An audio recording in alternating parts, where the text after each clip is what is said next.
अब्दुल्ला इब्न सलाम बड़े आलिम थे यहूदियों के, वो इस्लाम लेकर आए और वो कहते हैं कि अब्दुल्ला इब्न सलाम पे इस्लाम लेने का किस्सा बड़ा दिलचस्प बयान किया। कहते हैं कि मैं जब मुझे पता चला आप तशरीफ लाए हैं तो मैं आपकी खिदमत में हाजिर हुआ।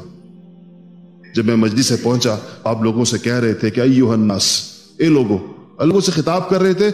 मेरे कानों में ज़बान नबूवत से जो पहले जुमले मेरे कानों के अंदर पड़े, ये वो हदीस जिसको अब्दुल्ला इब्न सलाम जिक्र फरमा रहे हैं। कहते मैंने ये सुना, आप कह रहे थे कि अय्युहन्नास, ए लोगो, अतइमुत ताम, खाना खिलाया करो, वअफ़शुस सलाम, एक दूसरे को सलाम किया करो, वसिलुल अरहाम, और रिश्तेदारियों को जोड़ा करो, वसल्लु बिल्लैल वन्नासु नियाम, और रातों को नमाजें पढ़ा करो जिस वक्त लोग सो रहे हों, तदखुलुल जन्नत बिस्सलाम, जन्नत के अंदर सलामती के साथ दाखिल हो जाओगे। चार चीजें कहा कि ए लोगो, खाना खिलाया करो, एक दूसरे को सलाम किया करो, रिश्तेदारियों को जोड़ा करो, और जब लोग सो रहे हों तो तहज्जुद की नमाज पढ़ा करो, सलामती के साथ जन्नत के अंदर दाखिल हो जाओगे। कहा जब मैंने ये आपका कलाम सुना तो मेरे दिल में यही आया कि ये नबूवत का कलाम हो सकता। ऐसे मुख्तसर जुमलों के अंदर इतनी बड़ी बड़ी बातें इरशाद फरमाई, ये कलाम नबूवत है। तो कहते हैं उसके बाद मैंने आपको पहचाना। उसके बाद कहते हैं कि मैंने एक दिन हुजूर से कहा कि या रसूलल्लाह, मेरी कौम जो है वो, इसको मैं चाहता हूं कि पता चले कि मैं मुसलमान हो गया हूं। ये लोग मेरी बड़ी इज्जत करते हैं, मेरे इल्म का बड़ा एहतराम करते हैं। तो इसके लिए अगर आप ऐसा कर लीजिए, ये वैसे नहीं करेंगे, आप मुझे कोठड़ी में बिठा दें और इनसे मेरे बारे में पूछे।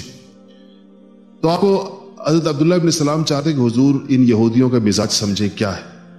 तो आप देखेंगे कि इनका मिजाज कैसा है, तबीयत इनकी कैसी है। मतलब ये था कि आप इनके बहतानों को आप अंदाजा लगाएंगे कि कैसी कौम है जिससे वास्ता हमारा है। तो आपने कहा कि आपने बुला लिया, इनको बिठा दी पीछे, यहूदियों को बुलाया, आए तो कहा, यहूदियों से आपने कहा कि अल्लाह ताला से डरो और मैं तुम्हें अल्लाह ताला की तरफ दावत देता हूं, जन्नत की तरफ दावत देता हूं, मैं अल्लाह का सच्चा रसूल हूं, हक लेकर आया हूं। तो यहूद ने कहा कि हम नहीं जानते इस बारे में जिस चीज की तरफ आप बुला रहे। तो आपने कहा कि अच्छा तुम ये बताओ कि अब्दुल्ला इब्न सलाम तुम लोगों में कैसा शख्स है। अब्दुल्ला पीछे कोठड़ी में थे। तो उन्होंने कहा, यहूदियों ने कहा कि हमारा सरदार है, हमारा बड़ा है, और हमारे सरदार का बेटा है, इसका बाप भी बहुत बड़ा आदमी था, हमारा सबसे बड़ा आलिम है और सबसे बड़े आलिम का बेटा है, हम में सबसे बेहतर है, और इसका बाप भी हमारे बड़ों में से सबसे बेहतर था। इतनी उसकी तारीफ की। तो आपने फरमाया कि अगर अब्दुल्ला इब्न सलाम मेरे ऊपर ईमान ले आए तो तुम लोग ईमान ले आओगे, तो फिर तुम मेरे नबी होने का यकीन कर लोगे अगर अब्दुल्ला इब्न सलाम ईमान ले आए। तो उन्होंने कहा कि अब्दुल्ला इब्न सलाम कभी ईमान नहीं ला सकता, अब्दुल्ला इब्न सलाम कभी नहीं मान सकता। आपने कहा अगर बिलफर्ज अब्दुल्ला मान जाए तो फिर? तो कहा नहीं, हाशा कल्ला, कभी नहीं हो सकता ऐसा कि अब्दुल्ला ईमान ले आए। तो आपने अब्दुल्ला इब्न सलाम से कहा कि बाहर आ जाओ। अब्दुल्ला बाहर आए और कहा कि अशहदु अल्ला इलाहा इल्लल्लाह व अशहदु अन्ना मुहम्मद रसूलुल्लाह। तो कहा कि यहूद से कहा कि ए यहूदियों, डरो इस बात से, खुदा से डरो, उस जात पाक से डरो जिसके सिवा कोई माबूद नहीं है। तुम खूब जानते हो कि अल्लाह के रसूल हैं और ये हक लेकर आए हैं। जब उसे ये बात की तो ये कहने लगे कि ये तो हमारे दरमियान सबसे झूठा शख्स है और इसका बाप इससे बड़ा झूठा था, और ये हमारे दरमियान सबसे बड़ा कज़्ज़ाब है और इसका बाप इससे भी बड़ा कज़्ज़ाब था। इसी मजलिस में थोड़ी देर पहले उनके बारे में जो कह रहे थे, 2 मिनट अब्दुल्ला इब्न सलाम ने कहा कि या रसूलल्लाह, ये मेरी कौम है।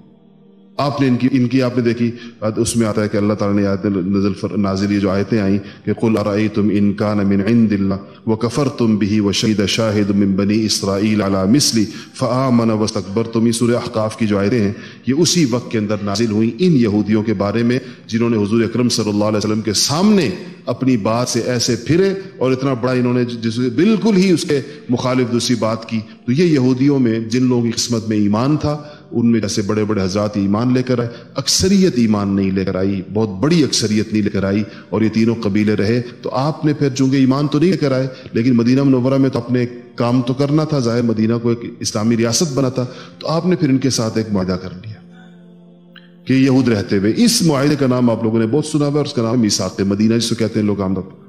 یہ وہ معاہدہ تھا جو مدینہ کے یہود کے ساتھ ہوا تھا، اور یہ معاہدہ آپ صلی اللہ علیہ وسلم کی دانشمندی، آپ کی فراست، آپ کی سمجھداری، ہوشیاری، عدل و انصاف اور غیر مسلموں کے ساتھ ہمارے تعلقات کی نوعیت کیا ہونی چاہیے اور کس سطح کے اوپر جا کر ہم کس قسم کی آپس کے اندر کوئی معاہدہ کر سکتے ہیں، قیامت تک کے لیے اس معاہدے کے اندر اس کی بہت بڑا اس کا سبق پوشیدہ ہے۔